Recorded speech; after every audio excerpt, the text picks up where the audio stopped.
Lisbon के stadium में रात हो रही है, स्कोर लाइन टाइट है और टेंशन इतनी है कि सांसें सुनाई देती हैं। इसी सब के बीच एक कॉर्नर मिलता है। एक आदमी जो इस जनरेशन के ग्रेटेस्ट डिफेंडर के नाम से जाना जाता है, 4 कदम पीछे जाता है।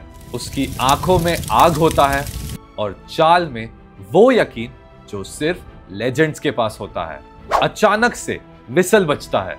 ये प्लेयर रन अप लेता है और बहुत ही ऊंचा कूद जाता है और जैसे ही हमें दूसरी विसल सुनाई देती है, बॉल इसके सर से लगकर गोल में जा चुकी होती और ये देखते ही क्राउड फट जाता है। ये कोई फेरी टेल नहीं, ये है सर्जियो रामोस, वो प्लेयर जिसके हेडर्स ने इम्पॉसिबल वर्ड डिक्शनरी से निकाल ही दिया। सेविया के एक लड़के ने जो आगे चलकर रियल मैड्रिड का कैप्टन बना, स्पेन को वर्ल्ड चैंपियन बनाया और फुटबॉल को सिखा दिया कि लीडरशिप का मतलब सिर्फ एक आर्म बैंड नहीं होता, वो होता है बिलीफ, ब्लड और बिग गेम डीएनए। रामोस सिर्फ एक डिफेंडर नहीं था, वो एक चलता फिरता पैराडॉक्स था जो आपको 91st मिनट में टैकल करेगा और 92-48 पे जाकर गोल मार देगा। ये वो प्लेयर है जिसने स्टार्स से भरे हुए एक ड्रेसिंग रूम को यूनाइट किया, ओपोनेंट्स को ब्रेक किया और इसीलिए चाहे आप उसे प्यार करें या नफरत, आप उसे कभी इग्नोर नहीं कर सकते। रामोस की कहानी का पहला चैप्टर है सेविया।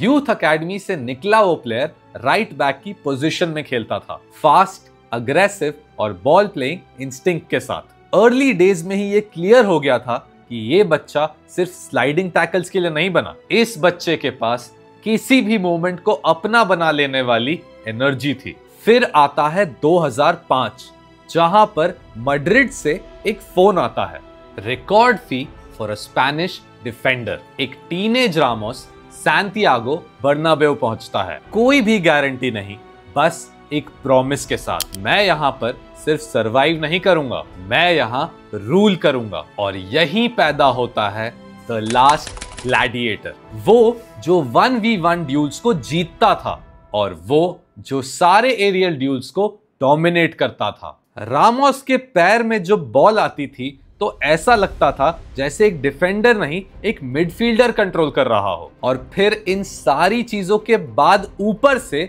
एक क्लच प्लेयर, वो चीज जो करियर्स को डिफाइन करती है। जब भी रियल मैड्रिड 90 मिनट्स के बाद तक मैच ड्रॉ कर रही होती है या पीछे रहती है, तो यही आवाज आती है, रामोस टाइम आ चुका है।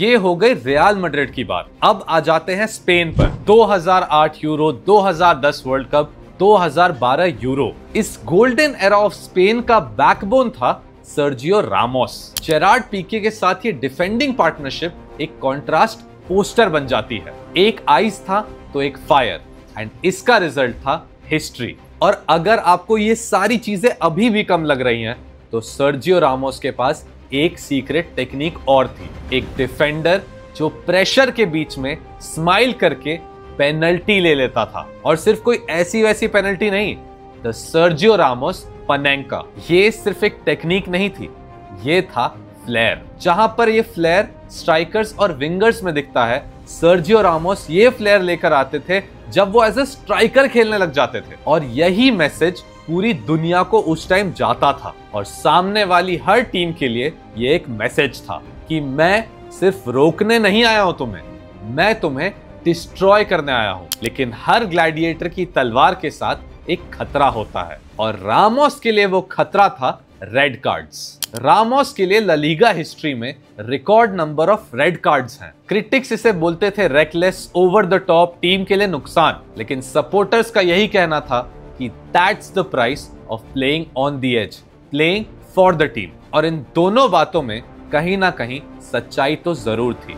आप जितनी ही हाई वायर पे चलोगे, उतना ही नीचे गिरने का रिस्क बढ़ जाएगा। और इसी में रामोस कभी कभी फेल भी हुए। लेट टैकल्स, हीटेड मूवमेंट्स, बहुत ही अग्रेसिव फाइट्स।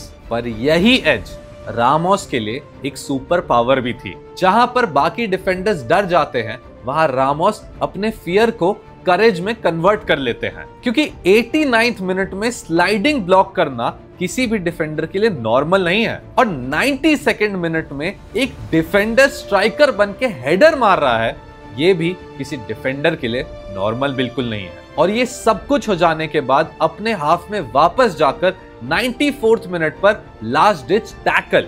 ये बैलेंस कोई भी फुटबॉल टेक्स्ट बुक नहीं सिखा सकता, क्योंकि ये बैलेंस आता है एक बैटलफील्ड से।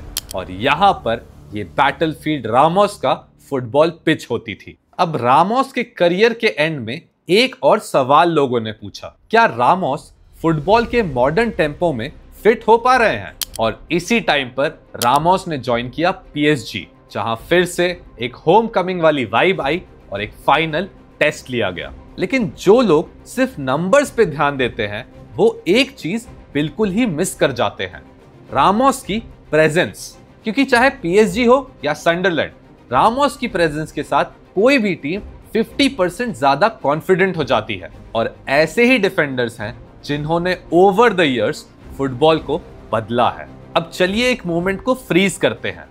एल क्लासिको, कैंप नाउ की क्राउड फुल ऑन विसल कर रही है। मेसी, नेमार, सुआरेस हर जगह से अटैक्स कर रहे हैं। फिर मिलता है कॉर्नर रियल मैड्रिड को। रामोस नियर पोस्ट पर फेक करते हैं और बैक पोस्ट तक चले जाते हैं, और अगले ही सेकंड में वो 1 सेकंड का गैप बनाकर ऊपर कूदते हैं, आर्म्स ओपन।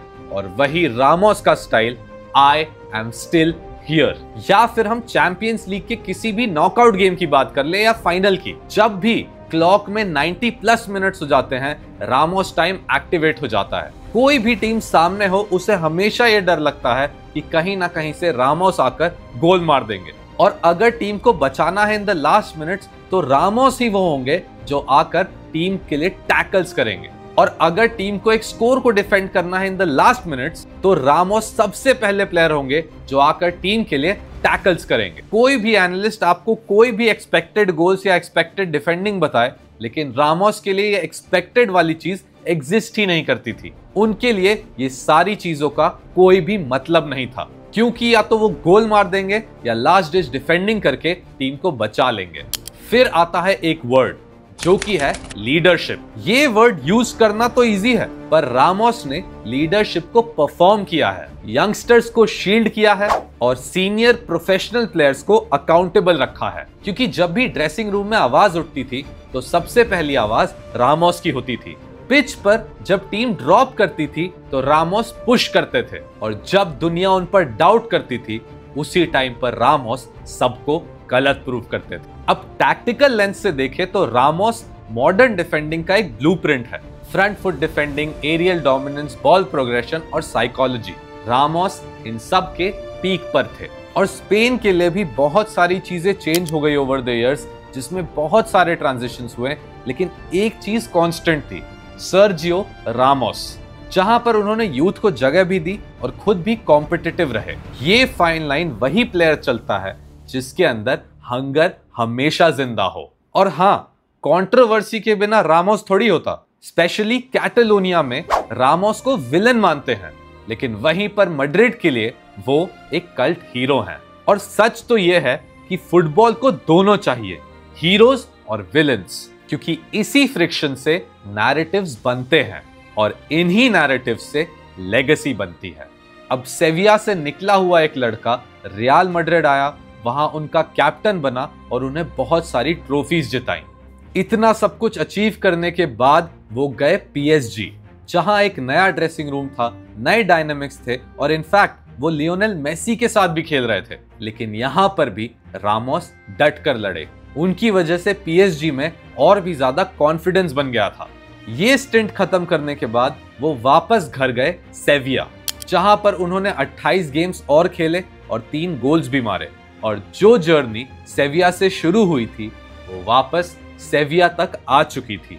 अब इस टाइम तक लोग एक्सपेक्ट कर रहे थे कि रामोस के अंदर की आग खत्म हो गई होगी, लेकिन रामोस फिर भी डटे रहे। सेविया में भी उन्होंने एक कॉम्पिटिटिव फायर दिखाया, और वो यहां पर नहीं रुके। इसके बाद वो 2025 में मॉन्टेरे चले गए, मैक्सिकन लीग में एक नए चैलेंज को ढूंढते हुए। और इन सारी चीजों को मद्देनजर रखते हुए हम एक चीज जरूर कह सकते हैं कि सर्जियो रामोस लव्स फुटबॉल। अगर फुटबॉल एक अरीना है, तो सर्जियो रामोस उसके ग्लैडिएटर हैं। नंबर्स उनकी स्टोरी बनाते हैं। Trophies, finals, team of the year में मेंशंस, फाइनल गोल्स, पेनल्टीज, सब कुछ। पर रामोस की स्टोरी इन सारे नंबर्स से बड़ी है। रामोस ने हमें सिखाया कि डिफेंडर होना मतलब सिर्फ क्लियरेंसेस नहीं होता, कभी कभी डेस्टिनी को आग से रीराइट करना पड़ता है। रामोस ने दिखाया कि अग्रेशन और एलिगेंस दोनों एक साथ एक फुटबॉल पिच पर दिखाया जा सकता है। और उन्होंने ये भी सिखाया कि एक कैप्टन्स आर्मबैंड सिर्फ एक पीस ऑफ क्लॉथ नहीं होता, वो एक रिस्पॉन्सिबिलिटी और एक रिबेलियन होता है। और सबसे इंपॉर्टेंट बात कि जब क्लॉक 90 से आगे बढ़ जाए तो मैच तब तक खत्म नहीं होता जब तक रामोस जंप ना करे। इसीलिए जब भी आप next time greatest of all times की गैलरी में वॉक करें, मेसी और रोनाल्डो की पेंटिंग्स के बीच एक स्टील फ्रेम पोर्ट्रेट जरूर लगाइएगा। World's greatest number 4 Sergio Ramos के लिए। Bandana tight, veins out, eyes blazing, last minute run के बीच का एक फ्रेम। क्योंकि कुछ प्लेयर्स मैच जीतते हैं, लेकिन सर्जियो रामोस मोमेंट्स को जीतते थे, और यही मोमेंट्स फुटबॉल को इमॉर्टल बनाते हैं।